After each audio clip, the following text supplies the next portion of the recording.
Bonjour à tous.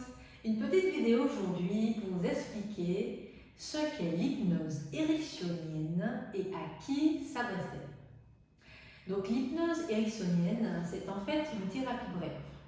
En fait, cela consiste par un accompagnement au son de la voix du thérapeute, à amener le patient à rentrer à l'intérieur de lui afin d'y trouver les ressources à sa problématique. En fait, ce qu'il faut comprendre, c'est que le cerveau, c'est un petit peu l'ordinateur de contrôle du corps humain.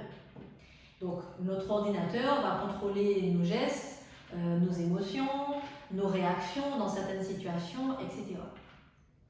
Et en fait, dans cet ordinateur de bord, on a d'un côté le conscient, qui gère 7 informations par seconde, et de l'autre côté, l'inconscient. L'inconscient, lui, il gère 7000 informations par seconde. Et en fait, notre inconscient, c'est un petit peu notre disque dur. C'est là que va se stocker tous nos apprentissages. Et quand nos apprentissages sont vraiment bien ancrés dans l'inconscient, nos apprentissages deviennent faciles et automatiques. Ça veut dire qu'en fait, notre inconscient va encoder des programmes d'apprentissage qui vont s'intégrer comme un programme automatique. Si je prends l'exemple de la conduite, quand vous commencez à apprendre la conduite, vous êtes vraiment en mode conscient, c'est vraiment la conscience qui va gérer l'apprentissage au départ.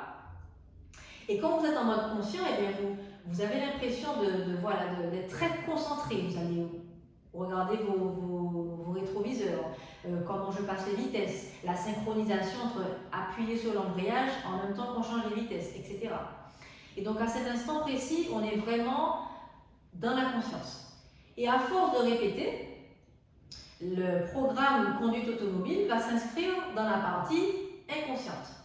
Et quand le programme automatique de la conduite est bien installé, à ce moment-là, on peut conduire et faire autre chose. Donc on va utiliser notre conscience à faire autre chose, à divaguer, à penser à autre chose, à faire la liste de courses par exemple.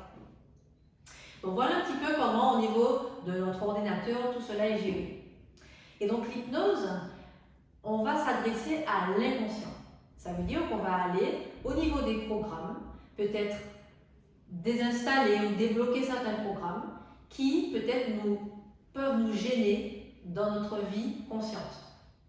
Par exemple, si on a eu un traumatisme dans l'enfance qui génère une peur, une phobie ou quelque chose qui nous bloque dans notre vie d'aujourd'hui, c'est possible par l'hypnose d'aller dans le programme inconscient, désactiver, désencoder par exemple ce traumatisme. Et donc à qui ça s'adresse? Eh bien, ça s'adresse à tout le monde en fonction de la problématique. Par exemple, chez les enfants qui ont tendance à avoir des troubles de parafonction, donc sucer le pouce, téter la langue. Chez les adultes, ceux qui ont tendance à serrer les dents, faire du bruxisme.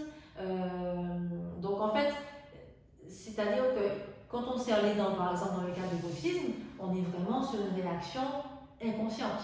Et souvent les patients ils me le disent d'eux-mêmes, ils me disent mais je ne fais pas exprès, je ne m'en rends pas compte. Et donc ça veut dire qu'on a un programme automatique qui génère cette réaction.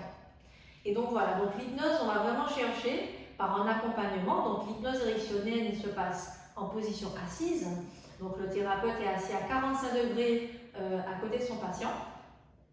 Et donc voilà, on va l'amener par un guidage verbal. On va vraiment emmener la personne à aller à l'intérieur d'elle-même afin de trouver des solutions.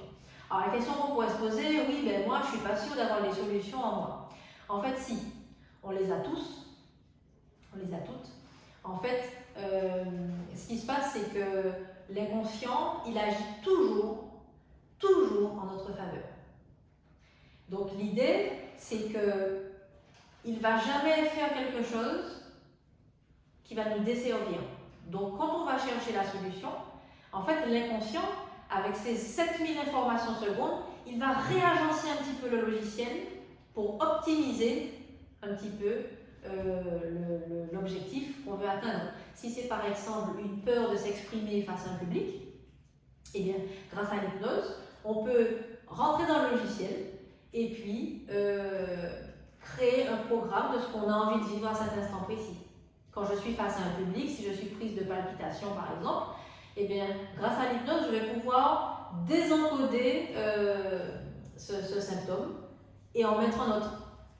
Donc après, voilà, donc je ne vais pas trop entrer dans les détails, mais donc comment ça fonctionne? En fait, on utilise différents protocoles en fonction de l'anamnèse, donc du conversationnel qu'on aura établi avec le patient pour déterminer son objectif. Et parce que quand on a un objectif et qu'on veut le régler en hypnose, il ne faut pas qu'il y ait de bénéfices secondaires à ne pas régler le problème, par exemple. Je vais prendre un exemple. Si je suis face à quelqu'un qui me dit j'ai la phobie de l'eau et que en fait c'est quelqu'un qui à la maison du coup fait pas le ménage, fait pas la vaisselle, ne douche pas ses enfants et que c'est le mari qui le fait, peut-être que ça peut être un bénéfice secondaire. Donc il faut que la personne ait vraiment la volonté de s'en sortir. Et quand on a la volonté, ça marche très bien. Donc j'espère que ça vous a éclairé un petit peu sur le sujet. Si vous avez des questions, n'hésitez pas. Et puis à très vite. Si la vidéo vous a été utile ou vous a plu, n'hésitez pas à liker. À bientôt.